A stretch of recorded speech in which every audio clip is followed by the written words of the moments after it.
Okay, so we're going to start with this kettlebell sequence circuit that we're going to do. There are 4 exercises. So the first exercise is going to be a squat and a press. And for all of these moves, or most of these moves, I'm going to show you a couple levels of difficulty. So your level 1 of difficulty with the squat and press is to grab it by 2 hands. So when you grab it by the ends of the kettlebell, it's called by the horns. So you're grabbing it by the horns, your elbows are going to be vertical, your shoulders are back and down, and then I want you to do 1 squat, and as you squat, your elbows kind of come inside your knees, your chest is tall and your abs are strong, shoulders are back and down, and then stand up, and from here, then you press the weight all the way up overhead, bring it back to your shoulders, elbows vertical, and then you're going to squat down again. So drive, press, back, and down into the next squat that way. That's level 1. Level 2, we want to start switching it to bias one side or the other, and then we'll switch halfway. So this is called like an assisted waiter's carry, right? So most of the weight is now in my left hand, but I'm just kind of stabilizing a little bit with the right. And from here, I can squat, stand, squeeze my abs, squeeze my glutes, and press. So as I press, I'm trying to stay tall and strong like a pillar, so my butt's engaged, my abs are engaged, and I'm driving up overhead. So level 2, you hold it like the assisted waiters hold this way. And then level 3 is you can fully hold it just in the crook of the arm. So this is kind of called offset. So my thumb is against my collar.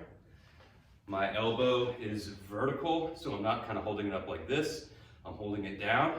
And from here, you can squat, stay tall, stand, and press it up overhead that way.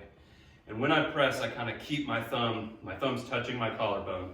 And as I press, my thumb kind of stays back. I bring my bicep by my ear, but I'm kind of tethered in. I come back down, and then you can go into the squat. So that's move number 1, squat to press, and you've got 3 different ways of holding it that make it more or less difficult. Your second exercise is going to be a clean. So with the squat, your chest is staying tall and your hips are bending a lot, so you're squatting down. With a clean, you want to karate chop the hips and go into this deadlift form. So now I'm lifting it with my glutes, my hamstrings, my back is strong, and then I just put the weight in between my shoelaces. So then I grab hold, and the basic move of this is just that deadlift, right? So I'm sitting back, using my hips to stand up tall, like that. That's just a deadlift, and if that's where you need to start, go for it. I'd say that's level 1.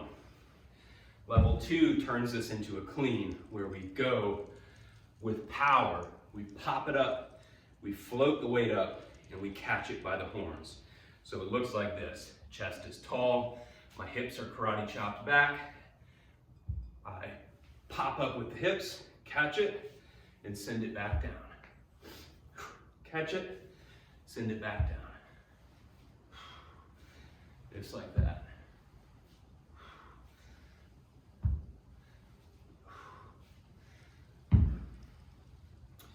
So if that's level 2, that's kind of a 2-handed clean by the horns. Level 3 would be doing this with 1 hand. So I kind of grab towards that opposite corner of the kettlebell, and then the idea is I'm keeping my elbow in close and I spiral it up. It just goes vertically, so it touches the ground, and it's almost like if a snake was coiling up my arm. I keep it in that vertical path. I'm not swinging it forwards or backwards.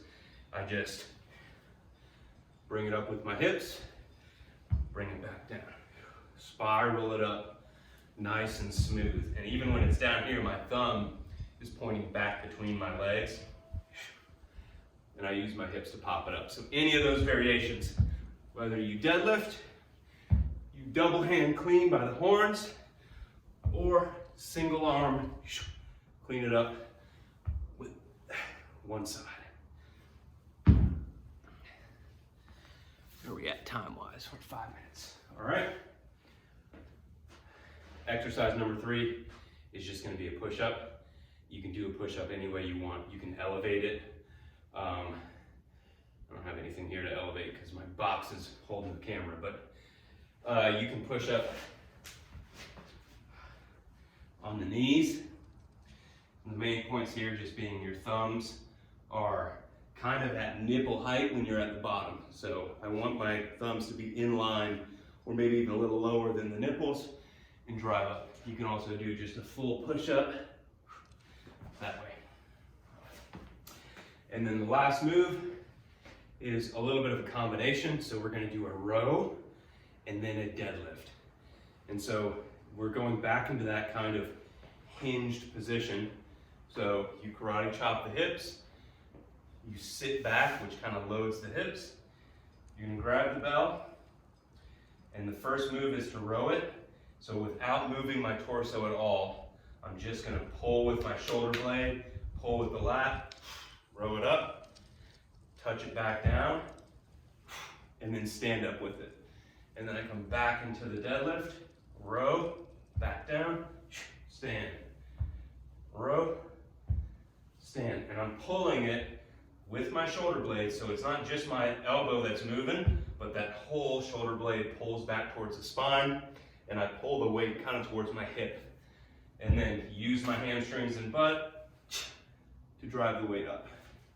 So from the front, I'm squared up. I'm not letting it twist me too much.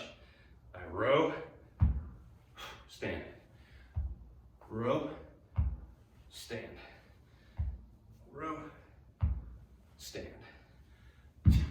There. Those are the 4 movements, the instructional version.